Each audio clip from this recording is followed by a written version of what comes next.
doubt about the high loss, but I think high loss is kind of like mid here, only because I don't think it's a bad here. I think by all intents and purposes, it's great, and that's why it's in the meta.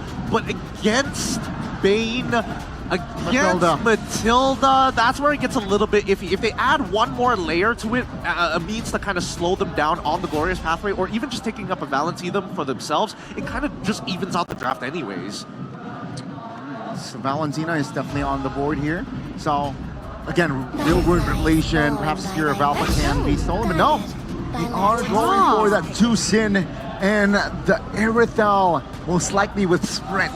Okay, so the signature Irithel for Skylar does pop up here, but this is a Jushin pick into a Yves that has been quote-unquote the theoretical counter. Angela, no. Support v support. I feel like this last pick might not necessarily matter. Because looking at RQ's composition, it's push and pull, right? It's all Ruby. I think they need a stronger initiation tool, but then most of them have already been banned. So you don't have Is it a Grok? Yeah, there you go. All right. Yeah, so it ends up St. Lucas decided instead of going for a full dive composition, tell you what, let's just change it back up.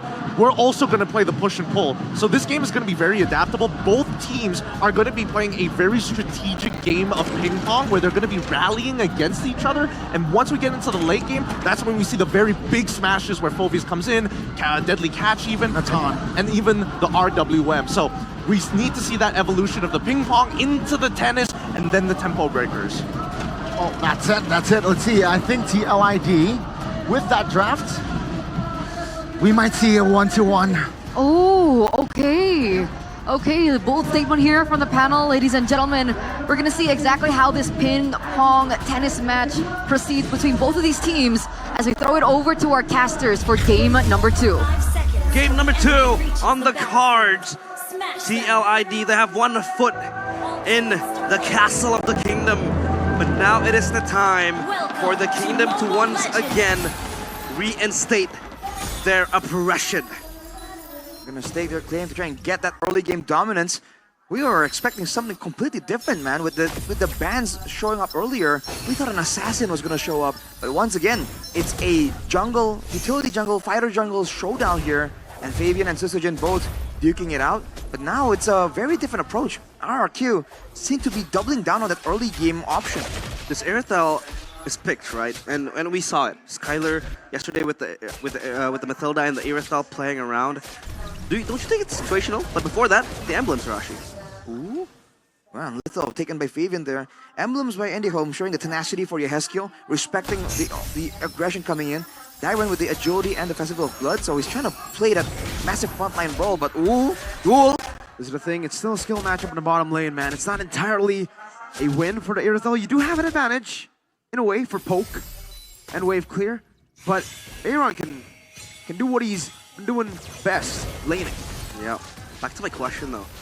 The Irithel Matilda combo in this scenario, do you like it? I mean, sure, they have a high loss, they can charge at them, and as well as the alpha maybe, but oh, Skylar. Good juke, but damage still. Oh, you can't really ignore that. Skylar almost taken down, has to pop in sprint. Sysogen rotating over, has it, and they catch Witty! Bit down by the Sharks.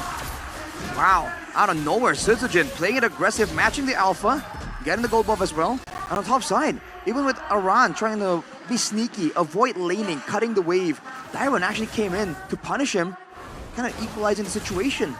Looking kind of okay for RRQ, but the big moment is this turtle fight. Can they actually get it done? A lot of zoning tools for RRQ.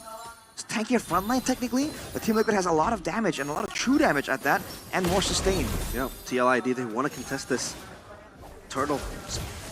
And Yehezkiel already level 4, has the RWM to just push them away. But now Rin's coming in. Comes a beacon, a flicker backwards as well. Fabian with the Spirit of Alpha over to Rins. Now the Glorious pathway to the back as well. Now giving the Infernal Pursuit all the way to Witty. Sysogen able to utilize the distraction to go for it. Rins still able to escape. Witty very low. Dyron on the chase. Infernal Pursuit from Dyron. And he gets the kill down. Aran is next on the chopping block. And it's RRQ with an amazing win in the first turtle fight. They strike hard and the cavalry off their horses. 3 kills in 3 minutes, and they get the turtle as well.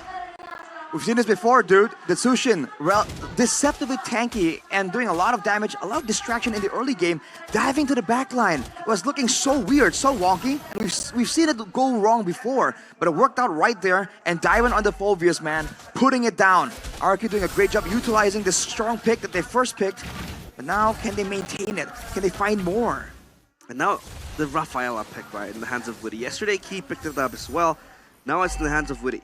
What are the comparisons you could draw in this composition, at least, to fight off RRQ? Oh, whoa, wait, what? Witty pops the flicker. Okay. Every time I ask a question, something happens, but that is not what I expected. Maybe a certain ego from Edok to kind of get information, trying to find control, and with that moment, with that exchange of resources, they're gonna go for the third goal. But look at this! Oh, Crimson Beacon, Witty gunned down again. Rins with the Lantern Flare. Aaron going to enter Entropy, and now it's gonna be Fabian with the flanks as well. The Spear of Alpha able to find another kill over. It's 2 for 2. Fabian caught in the bad spot. Sutsujin does a bit too much damage. Now Yehezkiel against Rins, flicker out, and Yehezkiel gets the kill. 3 for 3 at the end of the day. Comfort zone for RRQ. They're able to dive into the tier 2 turret and force a fight into Team Liquid ID's waiting hands. RRQ, is this the lead they're looking for, Arashi? It was looking so good. I thought the tower was definitely gonna fall, but they kind of overextended a bit. Team Liquid ID, the fact that they were able to actually get somewhat of an equal trade there is definitely concerning.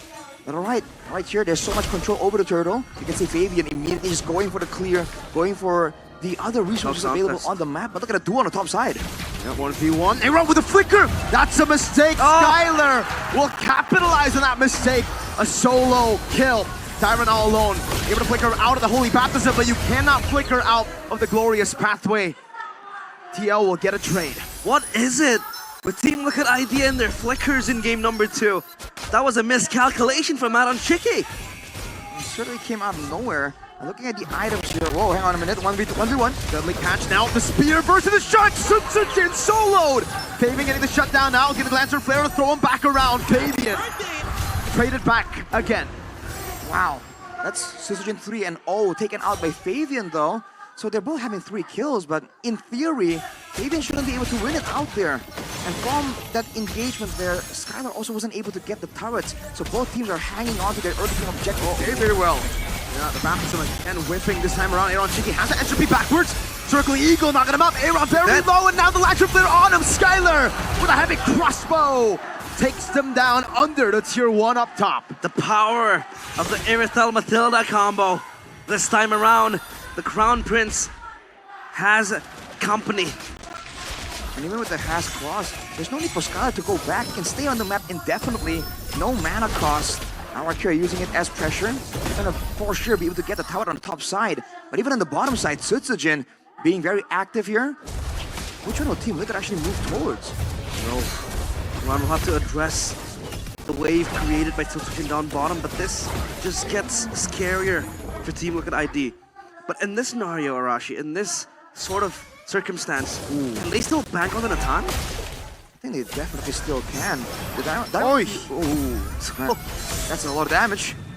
That's disgusting. Oh man! That's just spoken away. Axe. That's just one war axe, man. Around in the back now, looking for it. Oh, Spear of Alpha missing the glorious pathway. Dodged away from now the circle. Eager to go on to Aran. Meanwhile, Tyron in the back, forcing real room. Palladium will be shredded down, and it will be a trade 1 for 1. But Witty picks a kill. It's an XP for an XP. RRQ get all the turtles in game 2. I think the big deciding factor here is the fact that both frontliners, the Hylas and the Phobius, one can kind of delay you, right? The Hylas is too beefy to kind of push through, but the Phobius can actually take you out, having a lot more damage built into the kit. So now RRQ can actually be a bit more aggressive because they know that Dyron, however you want to spin it, becomes a bigger threat compared to Aran on the Hylas. And that single advantage is allowing them to just control more ground. But again, Team Liquid have that late game. Circling Eagle, Aran, no vengeance this time around. The Holy Baptism, again from Witty, only landing onto Dyron. Yeah, and the Phobius can somehow skip the high loss as well, right? You could practically target the backline of TLID indefinitely as E-Dog just opens up the map for RRQ. Now the question becomes for TLID, how do they want to deal with this Phobius, Arashi? You just have to wait until they get a bit more damage. But even then, with the Vengeance, it's going to be difficult. So they have to kind of play the back and forth. That is what we theorized earlier with that Rafaela pick. They wanted movement speed, but look at Rins. Crimson Beacon, Orang still trying to go for defense in the mid lane. Pops into Glorious Pathway and dives all the way to the back. DLID, is this a mistake? The Holy Baptism catches on the Skylar. Whoa. Dyron's free hitting.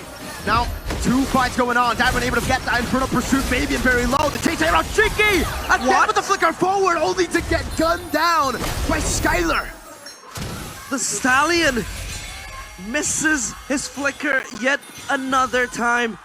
RRQ, all hands on this game. 6,000 gold advantage. Is this a mental block you're talking about, Mirko? Playing the Natan against the infamous Natan in MPL ID. A lot of moments here where it seemed so close yet so far. Skylar on this Irithel that really shouldn't be doing so well. 5-1 and 5. The mobility allowing him to just be so aggressive. Holy Baptism, no, under the terminal. Skylar. Skylar now makes a mistake. Gets caught by the real world manipulation. And TLID, they'll have an advantage. Skylar shut down 20 seconds. And it will be a Lord that is in the Lanadon, up and ready.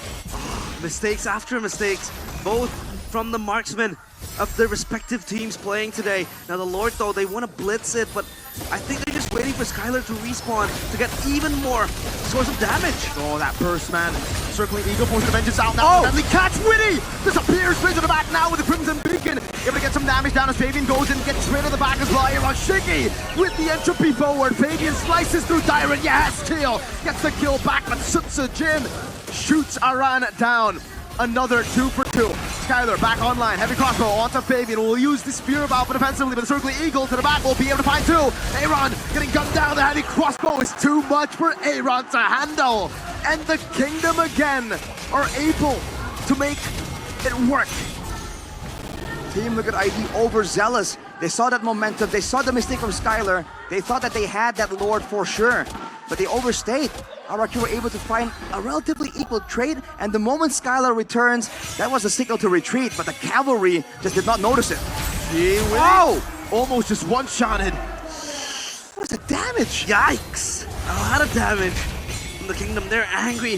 They don't want to give up their throne that easily. They don't want the castles to be usurped by the Stallions now. Aaron Shiki 1-5 as the Natan. Is there still a late game angle?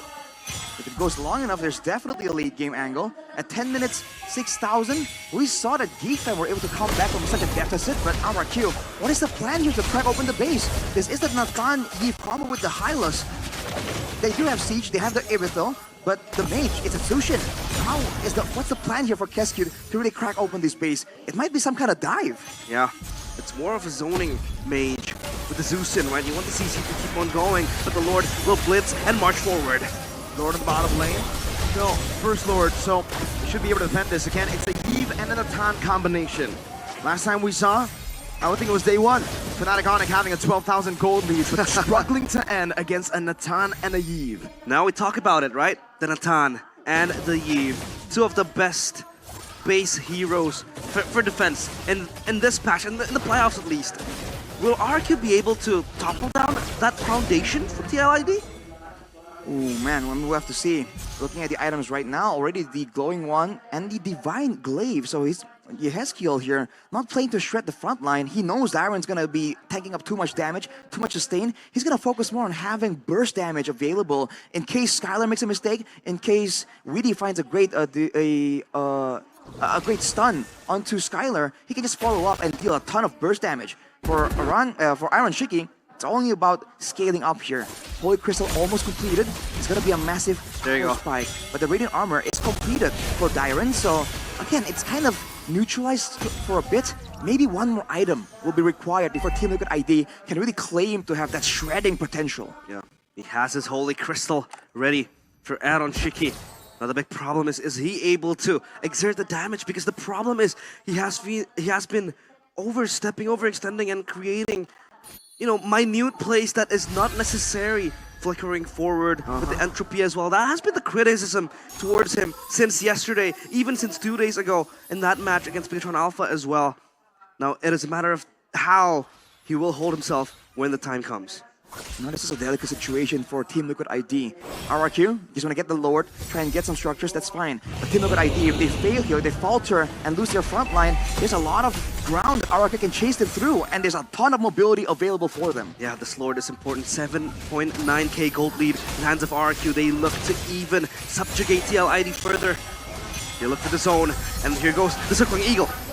They spot Faven in the bush. Spear of Alpha, eat up. Able to flicker out, but whoa, the healing's there. Dyron with the flicker, finding 3, and now Skylar gets rid of all of them in the back. Sutsujin with the red tree, and the Kingdom, they will take the fight here in the second Lord fight of the game.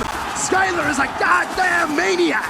The Crown Prince might look for the Savage, but it's way too far. Yeah, Haskiel still riding into the dying night, but the Kingdom is here.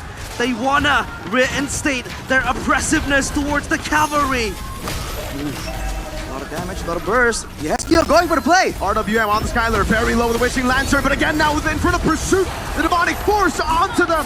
RRQ will level the game, will level the series in a best of 7. It is 1-1. Woo!